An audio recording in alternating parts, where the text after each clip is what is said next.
In this hymn playing tip video, we are going to look at creative endings for congregational accompaniment. And even if you're creating an improv on a song and you're playing it as a special, ways to end that hymn. Check this out. For part 3 of our hymn endings, we're dealing with how to end a hymn in congregational playing, or maybe even if you're playing this as a solo. And we've looked at a lot of big endings and really nice full chords. Well, now we're going to look at some endings that are a little bit more on the simple side for playing an ending to a hymn. This first pattern we're going to look at is going to deal with chord inversions. Now, the easiest way to explain how this functions, let me demonstrate the rhythmic pattern of this idea, and then we'll look at what we're going to do and what we'll eliminate. So all I'm going to play, we're in the key of G. I'm going to play that G chord in inversions going up the piano. So if you're familiar with your inversions and you can do this on that G chord, then you're going to be fine on this one. So the pattern is we play that final whatever inversion we're in, and then we're going to do eighth notes. 1 and 2 and 3 and 4 and 1, and then we'll land there. That is the rhythmic pattern. And notice we're just going up and we're doing a repeated on some of those chords. Now, to make it the actual pattern, you can use that idea with all 3 tones, and that's fine.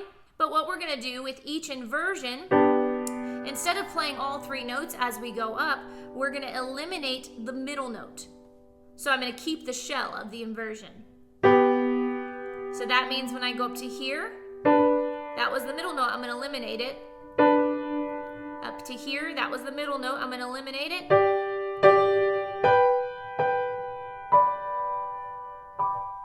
So this one sounds like this.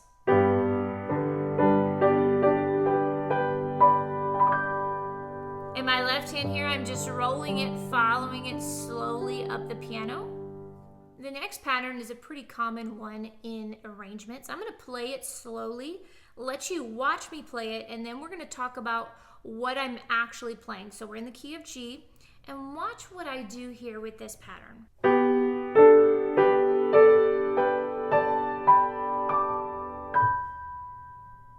Now, the easiest way to explain this pattern here is we are ending, and it's similar to the last one where if we talked about the chord we're playing and eliminating that middle note, it's somewhat similar to that. But I like to think of it in terms of intervals. So I like to call it the 6th, 5th, 3rd, 4th pattern. So what's happening here, let's talk about the top note because that's going to be your guide.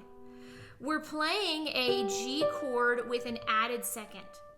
So the top note is going to be a G, A, B, D. That's the pattern you're going to play.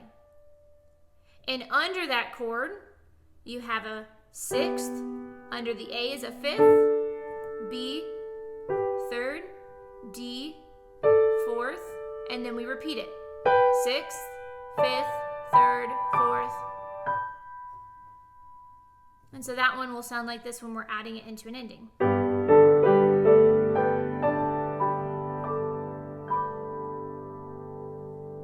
With the inversion pattern that we just did, instead of us taking that pattern up, here's an alternative to that.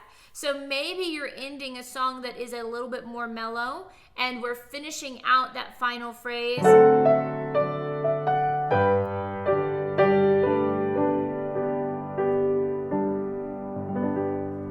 And so for that, wherever I was in the inversion, I did the same thing, but this time I descended on that pattern. If this video has helped you, please like it, share it with others, and let us know. If you're looking for more resources as a church pianist, we have several available, including our hymn playing workbooks 1 and 2, which will help guide you in your hymn playing journey, as well as workbooks that deal with chord substitutions, key changes, and more. Check that out at newmerciesmusic.com.